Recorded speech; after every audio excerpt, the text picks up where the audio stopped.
Welcome to Dialogues in Afro-Latinidad, a podcast dedicated to amplifying and elevating Afro-Latinx histories, cultures, and communities across the Americas and beyond.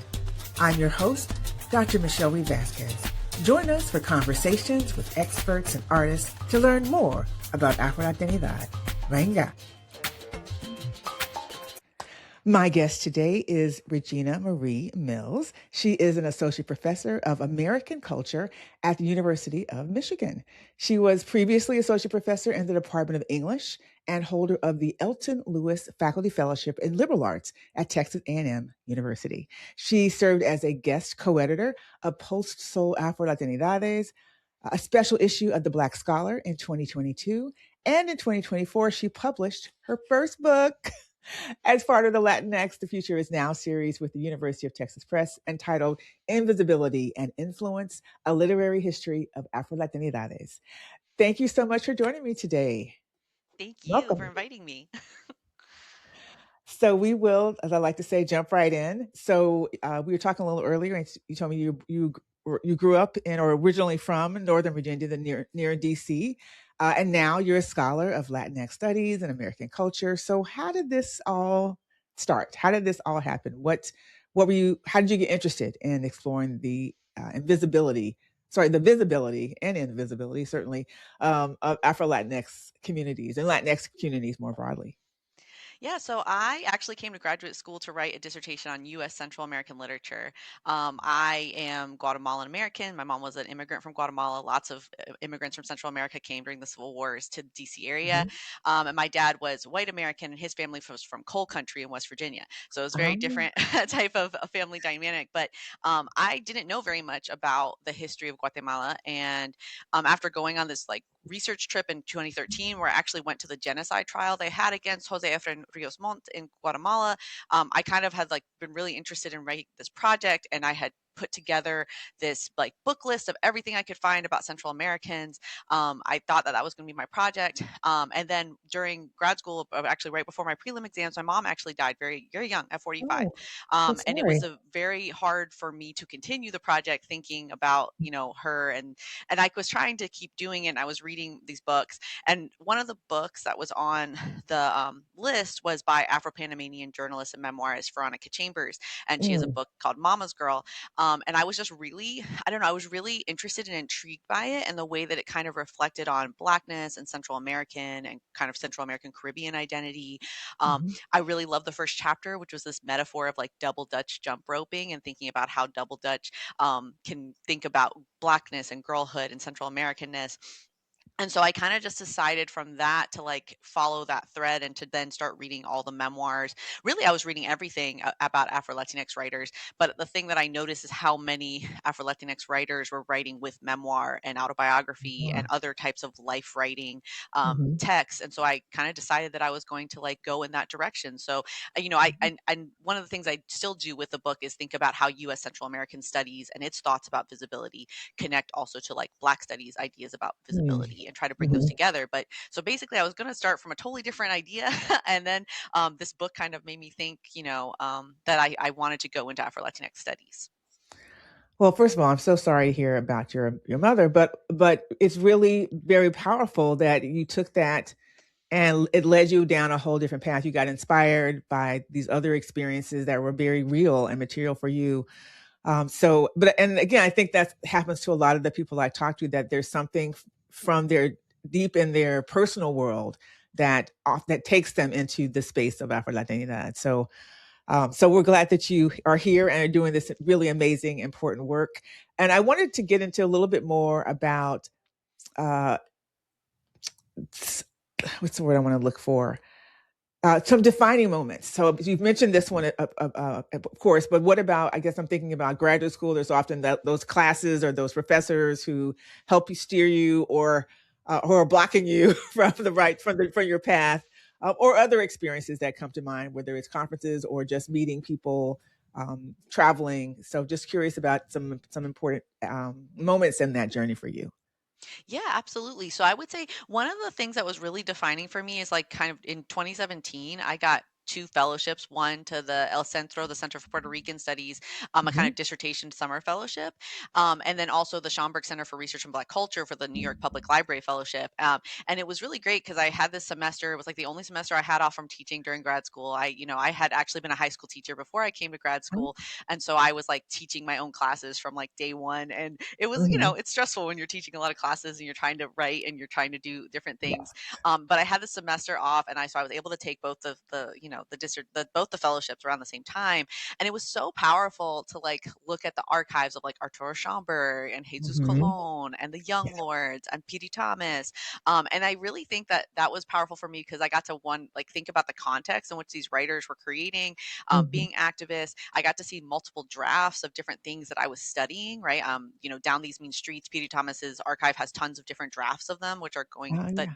are actually really interesting. And there's in the book, I didn't talk about all the stuff because found really cool things. Like I found like drafts where he wrote much more absurdist and kind of Mm. experimental, weird like dream sequences and things that aren't in the kind of really gritty realist style that like we think of Down These Mean Streets. And you Hmm. almost wonder like if he'd been given a different, like if it wasn't for the way that like the publishers and stuff wanted to make it, would it have been a different book?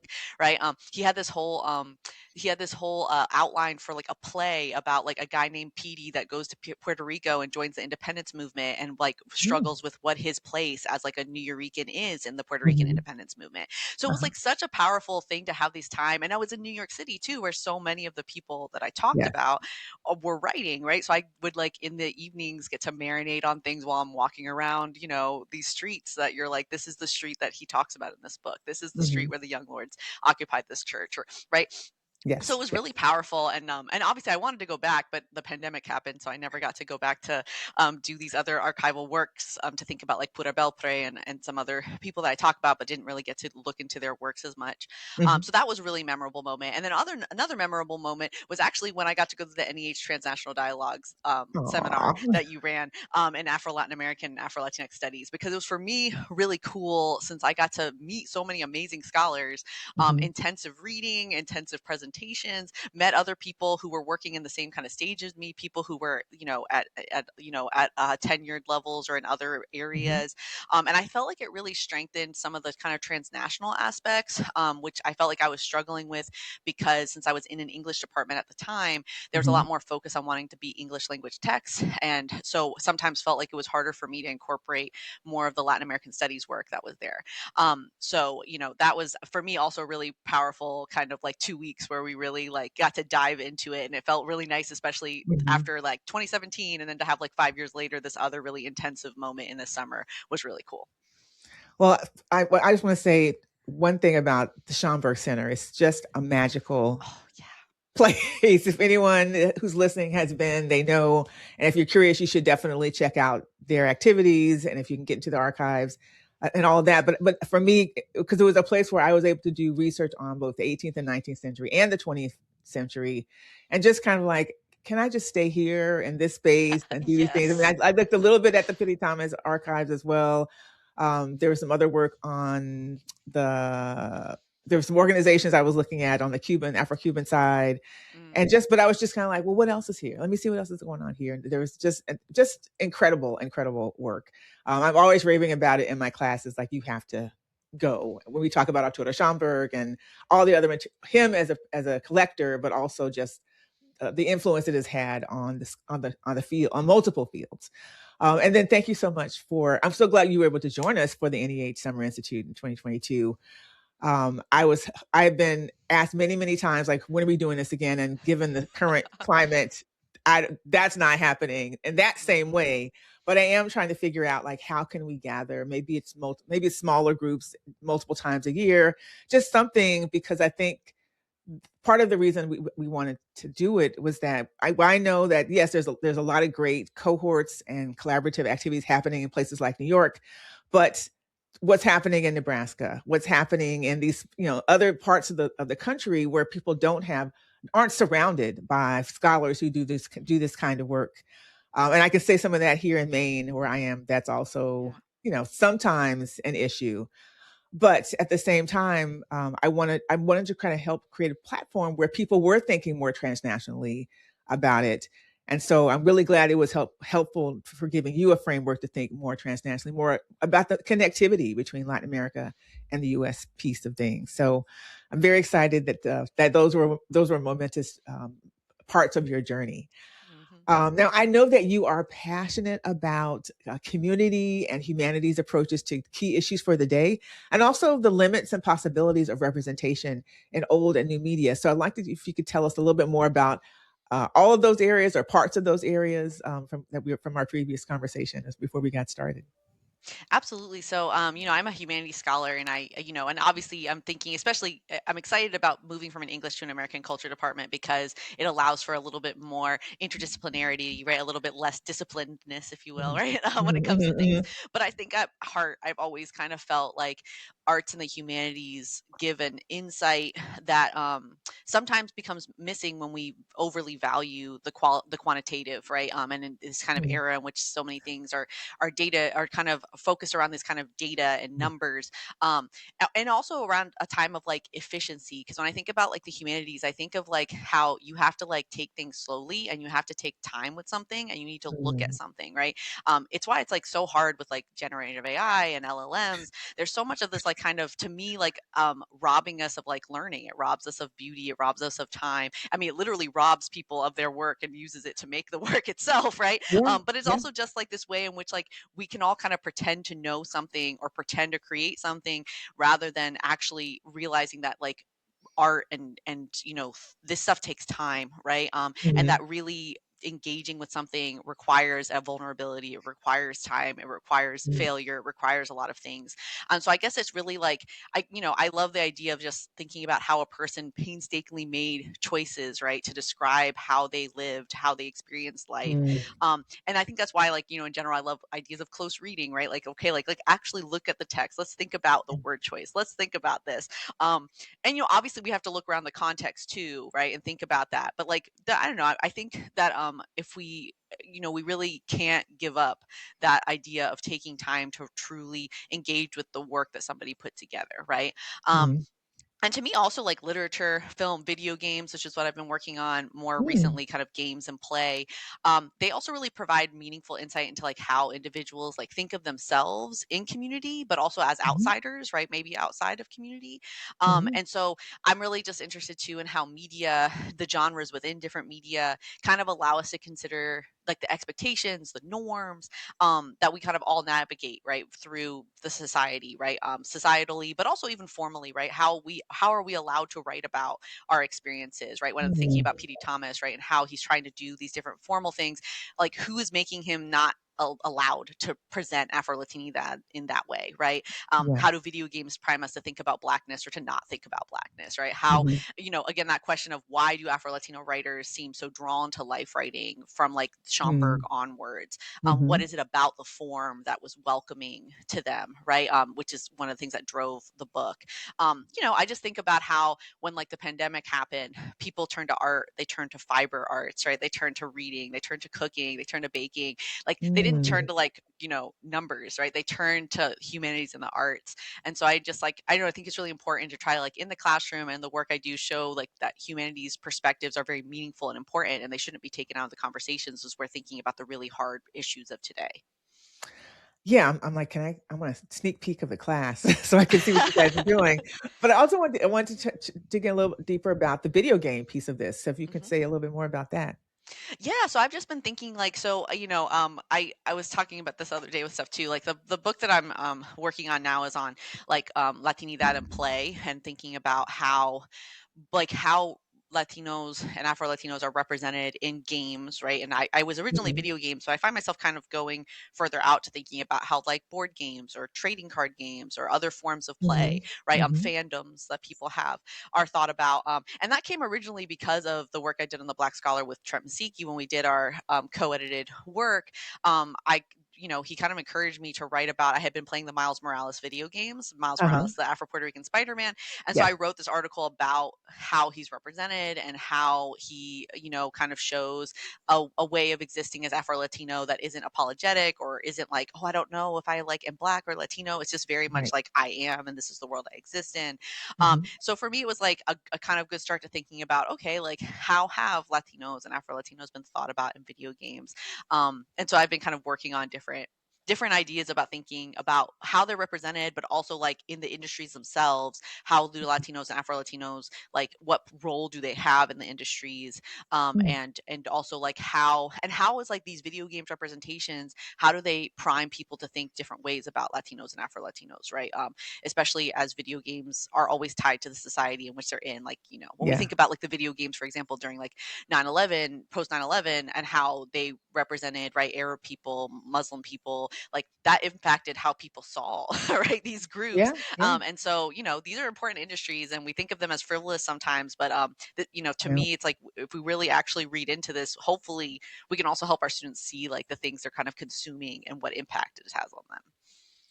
Yeah, definitely. That these, like you said, they're not just benign, but they are very reflective of the worlds that we live in.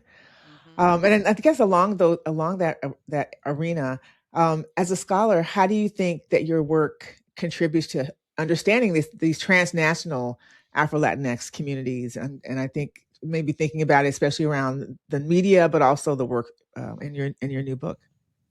Yeah, so I mean, like I said with the invisibility influence, right? It was primarily English language writing, but obviously with like Spanish put in, it wasn't really just Spanish. And so obviously that kind of limits a little bit, right? It makes that the type of Afro Latino experience different. It's more a more narrow version of it. Um, but I do think that one thing that my book tried to do was to think about the different ways in which Afro Latinidad is dealing with very regional ideas of mestizaje, right? So we talk about Mm, mestizaje and we often think of it as kind of like mestizos, but like basically every nation has a different way of imagining and kind of terminology, history around like the mestizo. So when I talk about like the Afro Puerto Rican, like Jesus Colon and the Young Lords, the mhm, Jibaro and that like figure in Puerto Rico is mhm, really important, right? Like artistically and like, it's tied to the kind of campesino, it's tied to the peasant, it's tied to the land, versus like in Guatemala, the Ladino figure is much more about like rejecting indigenous identity. It's not mhm, about mixture. It's not about, right. There's ways in which like I think if we think about Afro Latinidad, like and think about the like different ideas of mestizaje in this different transnational, how it as not just a transnational idea but a regional idea that has mhm, different meanings, that can be really helpful. And then also just thinking about how one of the things I wanted to do in my book was bring together like US Central American studies, Black studies, Asian American, like women of color feminism. Like I use a lot of different scholars from different fields because I really wanted to think of this as like ethnic studies rather than like siloed ideas within ethnic uh-huh, studies. So like what could, Kathy Park Hong like offer us with her ideas of minor feelings and stuff like that. mhm, So kind of thinking about how different fields within ethnic studies should speak to each other because they don't always speak to each other, and what do we miss, right? And that's part of why Afro Latinidad has been so invisibilized, right? Is because like does it fit in Latino studies, does it fit in Black studies, and if so, how does each group look at it differently? Right, mhm, comes mhm, across mhm. there. And when it comes to like the new work that I'm doing in video games, I mean, video games are so transnational themselves, right? And one of the things that's been even kind of hard in thinking about Latino video games is like, okay, who makes video games, right? Yep. The Latinos who make video games, they're often like immigrants who come from like rich families in Latin America who are able to afford to come to Canada or the US and join the video Mhm, game industry. People who are US born Latinos, they're far less likely to be in the video game industry, right? mm, A lot mhm. of video games that get made that get called Latino are often like Latin American video games. So, like, what are we supposed to think about the kind of Right. conflation of Latinx and Latin American? Is it like solidarity? Or is it like idea of like, okay, if we just kind of mold ourselves with this, like we can take some of the, I'm thinking of like Arlene Davila's book, Latinx Art, which thinks about like Mhm. what is kind of some of the damage that happens when like Latinx art becomes like Latin American art and like Latin Right. American art kind of subsumes it. So I think that that's something to like I've been trying to think about too, is like how does Afro Latinidad also get subsumed right within, if I'm thinking about Yeah. Latinx play, is Afro Latinx play the same as Latinx play, and how does like white and brown ideas kind of, compare to the idea of Black Latinidad in play? Mm. Yes, I'll just say yes, all very important. But I think especially that interdisciplinary connection that you're making, and transnational interdisciplinary connections, because I think we still have these ideas of like this is this and this is this, but often or there's a conflation, as you mentioned, between Latinx and Latin American, which I'm always trying to create not a border, but just saying, but helping my students understand that they are different things. They are not the same. But I think it's important to connect those disciplines into into the interdisciplinary frameworks, because they can be so informative for understanding what it is that we're exploring and trying to get a better understanding of. Um, and in that kind of in that vein of thinking, also, what would you say are some of the most urgent issues for U.S. Afro Latinx communities in particular, especially as they relate to your work? Yeah, I mean, I think one of the things that was really interesting is like for me when I think about when like Trump introduced his first campaign in 2016, right? One of the first things he did was like slander Mexican Americans, slander like Hmm. mestizo Latinos, right? Kind of brown Latinos. And the second campaign really turned towards like Black Caribbean immigrants and like kind of Black Latinidad in a way I think Hmm. that was kind of strategic, right? I mean, if we think about the fact that the Black immigrant population is growing. I mean, and I think there was like a Hmm. 2022 Pew Research Center that showed that like Haiti is one of the top origin points for immigration now. Hmm. So the fact that he was attacking Haitians and Haitian, Hmm. TPS and things that were there. In general, research shows that Black immigrants are targeted and incarcerated more by Yep. Border Patrol and ICE. I mean, the Thurgood Marshall Institute did a really good report in 2025 about how that looks. And so, I think one of the urgent issues is like thinking about like there was this like Latino voter for Trump, and I'm coming from Texas where I was at the time, that it was there, right? And in my opinion, like they really like seeing Trump like really anti-black immigrant attitudes, right? Because there is a kind of Mm, strain of anti-blackness in mestizaje that is been absolutely. very prominent, right? And it Yeah. makes solidarity difficult. I'm thinking of like Tanya Hernandez's right racial innocence book and Hmm. how she talks about really amazing right legal scholarship thinking about how this works. Um, but like this way that like as Latinos, we sometimes are like attached to whiteness or brownness, and it makes us easy to like delink our fates from Black Latin American immigrants, right? Hmm. Especially from the Caribbean. And so, I'm just, the one thing I'm thinking that's really urgent is like, how do we help see Latinos? How do we help Latinos, right? Like for us to see ourselves in solidarity with Black immigrants, with Black Latin Americans, because there is right now, I think, a real disconnect. And it was one that groups like the Young Lords and stuff like that were trying to, in the 60s and 70s, trying to fight Yeah. against. Um, and so that's one thing I think that's really urgent. And when I'm thinking also about my work, and I was kind of talking about it just and I'll talk a little bit more like the work in like Latinx play I'm doing. um One of the things I am struggling with, just thinking about making sure that like Latinx play is not just like white Latinx play, right? Because Hmm. there's a really great scholar, Aaron Trammell, who talks about kind of blackness and play. And one Hmm. of his books really thinks about how the relationship of blackness to play is like fraught, right? Partially because he examines the ways that, like, for example, like racist jokes are racism is seen as just a joke sometimes, right? The way we turn to Hmm. jokes, or even the language that gets used around like police violence, and thinking about like, oh, like taking people for a joyride, right? Things like the way that even Hmm. kind of torture of Black bodies and stuff has been seen as play, right?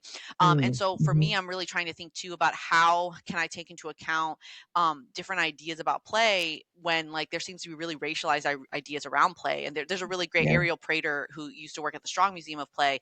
He wrote this really great like blog post that was called like toyetic oppression, and it was also about how do even like the toys that have been made teach children what kind of bodies can be harmed, what kind of, right, like Hmm. the minstrel toys, these other things. And so I guess one thing I'm really thinking about too is just like how we often think of play as this really kind of positive or utopic thing, and how can I Sure. take into account these ideas around the utopic ideas of play, but also the kind of damaging, kind of harmful ideas of play that have been very real, right? Right. Mhm. And when we Right, think right. about that history. Yeah. No, yeah, I think that those issues of again, we going back to we think that it's benign and has no real effect or harm, and the reality is that it has been formulated by humans in particular moments in time, that means something very specific, and sometimes that permeates culture for a very long time. So so I think that idea about play and what it really means, and who it's affirming in the play and who it's not. We were just talking about this in one of my classes in terms of the Caribbean and the efforts in the 19th and early 20th century to create these tourist destinations that were very racialized, and that those who could participate in it could either be racialized and white and elite, or racialized as Black and labor. And so it's like, who is this region for? Who is getting pleasure out of these spaces? And so again, for my students, I think, again, we're not thinking about, we're just like, oh, it's for fun, it's for this, it's for leisure. And the reality is, well, who's leisure? Who gets to relax in these spaces? Absolutely. Who's having the joy in these spaces? And also then how are those spaces being countered, so that if joy is presented like, and joy and play are presented like this, what's the pushback from those who are not able to participate in the fullest way? So yeah, we could talk about this. Oh, absolutely. I mean, I think you're right. I think the tourism is such a good point for that too, because right, it's all about people coming, having fun, letting their troubles away, but at like the cost of whom, right? Yes, yes. And where do we get to imagine is being the place where your troubles go away, right? I mean, Right, it's right, yeah, right, yeah. yeah. Well, we could certainly talk much longer, but I want to wrap up with, as I usually do, to talk about, so obviously your work, but also other specific resources. You've highlighted a few in our conversation, but other specific resources you want to recommend to people who want to learn more about the topics that you've mentioned and the communities that you're talking about. So if there are any books or films, digital platforms, please share with us. Of course, yeah. I mean, there's like a million amazing scholars. That's one thing too, is that there's so many great people in Afro-Latino studies. I think, in general, I love Omar Zamora's work, and I love her work on Cardi B, but also just like the work that she's doing, thinking about like La Ciguapa and stuff like that too, is really Mhm. cool. And Pablo Lopez Oro, who I always think is amazing for thinking about Central Americanness and like Garifuna. Mhm. I really like Juliet Hooker's work as well for similar ideas, thinking about Central Americanness and Blackness. Mhm. And Lorgia Garcia Pena's work, I'm really excited about. Obviously, if you're someone just getting into it, I think Silvio Torres Sayant and Miriam Jimenez Roman and Leslie Rout, and of course the Afro Latino Reader, which I know they're working on a second volume of that, which Yes, is really exciting. yes. Um, and that to me is like the exemplar of what an edited collection can be, right? Of just what it can do and how it can help start a field. Mhm. I mean, also like thinking about like digital media things. I mentioned the Miles Morales video game, which I think is really interesting for different ways about like how Afro-Latinidad like is kind of put forward, and what kind of things Mhm. around race like can video games talk about or not. I've also been playing a really interesting video game called Hell Clock, and it's grounded in the Canudos like massacre or the Canudos War of like 1896, 1897, and they take a very like Afrocentric view of it and think about how like this was a targeted thing against Black Brazilians. Mhm. And it's just a really interesting game because it's like a really fun game. I mean, but it's really cool too because all of the bad guys are like historical figures who were like racist or Ah. eugenicists. So like at Mhm. one point you like beat on like the eugenicist Raimundo Nina Rodriguez, right? Who like had this who was like also like experimenting on Black bodies and stuff. And so it's like Mhm. very, I don't know, there's something very like cathartic about you just like beating Yeah. up on a eugenicist, right? In a certain sense. But I think it's really cool when you think about how there's video games that are trying to explore, like I didn't know that much about the Canudos massacre Mhm. right before this, but it made me like get books about it and like read about it Right, more because right. I was like, oh, this video game introduced me to this idea that went well with other things around like like kind of like Santeria and other type of like Mhm. Afro diasporic religion, but also like through the video game allowed us to kind of see things a little bit differently in the way that it framed it. So there's a few different games that I've been playing, but that one has been pretty cool and made me learn a lot of new things. So Great, great. I've got to check these out. Maybe I can get my son interested in some of these. yes, absolutely. Well, it's been a pleasure talking with you, Regina. I look forward to all the great things that are coming forward in your work, and seeing you around in the field and doing great things. And so, thank you so much for sharing your journey with us. Thank you. Thanks for listening. Be sure to subscribe and hear more episodes of Dialogues in Afro-Latinidad on Spotify, Apple Podcasts, and YouTube. And go to michellereedvasquez.com to check out our episode resources and learn more about the Afro-Latinx Studies Institute.